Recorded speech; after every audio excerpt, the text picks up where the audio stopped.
നമ്മൾ ഇനി രണ്ടാമത് നോക്കാനായിട്ട് പോകുന്ന കഴിഞ്ഞാൽ നമ്മുടെ സമൂഹത്തിന്റെ ഘടകങ്ങൾ എന്താണ് നമ്മുടെ സമൂഹത്തിന്റെ ഘടകങ്ങൾ എന്നാണ് നമ്മൾ നോക്കാനായിട്ട് പോകുന്നത്.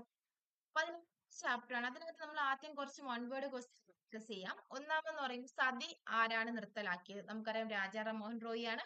1829 സതി നിർത്തലാക്കിയത്. പിന്നെ നമുക്ക് നോക്കി നമ്മുടെ ഇന്ത്യൻ കോൺസ്റ്റിറ്റ്യൂഷനിൽ നമ്മുടെ അൺടച്ചബിലിറ്റീസ് എന്ന് വെച്ചാൽ എന്തോന്നാണ് നമ്മുടെ തൊട്ടുകൂടായ്മ അങ്ങനെയുള്ള കുറച്ച് കാര്യങ്ങളൊക്കെ എന്താ വന്നിട്ടുള്ള ആർട്ടിക്കിൾസ് ഏതാണെന്ന് ചോദിച്ചു കഴിഞ്ഞാൽ ആർട്ടിക്കിൾ 17 ആണ്.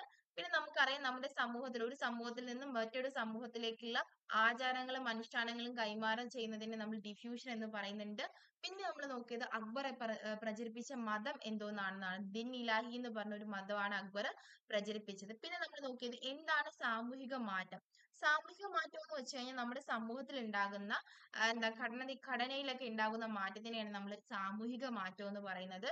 പിന്നെ നമ്മൾ നോക്കിയത് എന്താണ് കൾച്ചറൽ ലാഗ്. കൾച്ചറൽ ലാഗ് എന്താണെന്ന് ചോദിച്ചാൽ നമുക്കറിയാം രണ്ട് തലമുറകളാണ്, പഴയ തലമുറയും പുതിയ തലമുറയും. അപ്പൊ എന്താണ് പഴയ തലമുറയിലുള്ള ആളുകൾക്ക് പുതിയ തലമുറയിലുള്ള ആളുകളുടെ കാര്യങ്ങളെല്ലാം അഡോപ്റ്റ് ചെയ്യാൻ അല്ലെങ്കിൽ അവർ തമ്മിലുള്ള വ്യത്യാസം ഇതിനെയൊക്കെ നമ്മൾ കൾച്ചറൽ ലാഗ് എന്ന് പറയുന്നുണ്ട്. നമ്മുടെ സാമ്പത്തികമായിട്ടുള്ള ഘടനയിൽ വന്ന മാറ്റങ്ങൾ ഏതൊക്കെയാണെന്ന് ചോദിച്ചാൽ മൂന്ന് തരത്തിലുള്ള കാര്യങ്ങളാണ് വരുന്നത്. ഒന്ന് വരുന്നത് മാർക്സിസത്തിന്റെ വ്യൂ. മാർക്സിസം എന്ന് പറയുന്നത് കാറൽ മാർക്സ് കൊണ്ടുവന്ന സിദ്ധാന്തമാണ്. നമ്മുടെ സാമൂഹിക മാറ്റം വന്നത് അതേപോലെ തന്നെ നമ്മുടെ സാമൂഹിക മാറ്റം മൂലം സമ്പദ്ഘടനയിൽ ഉണ്ടാകുന്ന മാറ്റം ഇതൊക്കെയാണ് കാറൽ മാർക്സിന്റെ വ്യൂവിൽ പറഞ്ഞേക്കുന്നത്.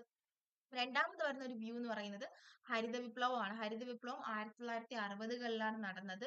എന്താണ് ഹരിത വിപ്ലവം എന്ന് ചോദിച്ചു കഴിഞ്ഞാൽ നമ്മുടെ കാർഷിക രംഗത്തുള്ള പുരോഗതിനെയാണ് നമ്മൾ ഹരിത വിപ്ലവം എന്ന് പറയുന്നത്.